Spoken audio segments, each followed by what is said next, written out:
শুধুমাত্র নারীদেরকেই বলতে হবে এই জায়গা থেকে আমাদেরকে সরে আসতে হবে।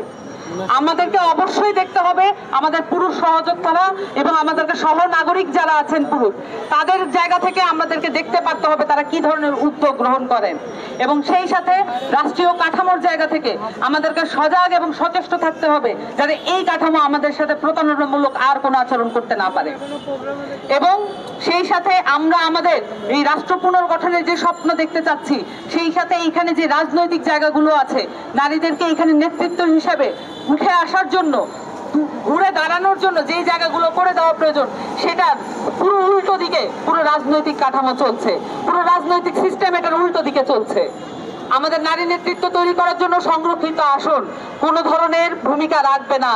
তবে সংরক্ষিত আসনের যেই ভূমিকাগুলো আছে সেটাকে কিভাবে ইলেকটোরাল জায়গা থেকে আমরা ধারণ করতে পারি বা আমরা সেই জায়গায় যেতে পারি, সেখান থেকে আমাদেরকে চিন্তা করতে হবে।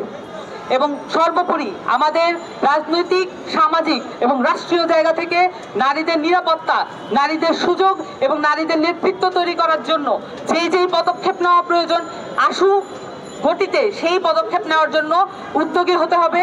এখানে যে নারী কমিশন গঠন করা হয়েছে, আমরা দ্রুততম সময়ের মধ্যে নারী কমিশনের প্রপোজালগুলো দেখতে চাই, এবং সেই সাথে নারী কমিশনে যাতে রাজনৈতিক দলগুলোর প্রপোজালও আমরা ওপেনলি দেখতে চাই যে নারীদের প্রতি তাদের দৃষ্টিভঙ্গি কি, এটা তাদেরকে পরিষ্কার করতে হবে।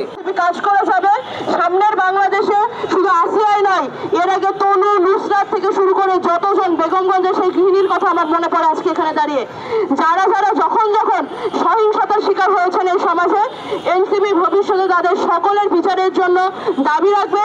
এবং একই সাথে আমি নুসরাত তাবাসসুম আমার জায়গা থেকে বলতে চাই, এই সরকারের শুধুমাত্র গ্রেফতার নয়, হাইকোর্টের মাধ্যমে সর্বোচ্চ বিচার নিশ্চিত করে বিচার প্রদান করাটাই জনগণের সামনে দেখানো দরকার।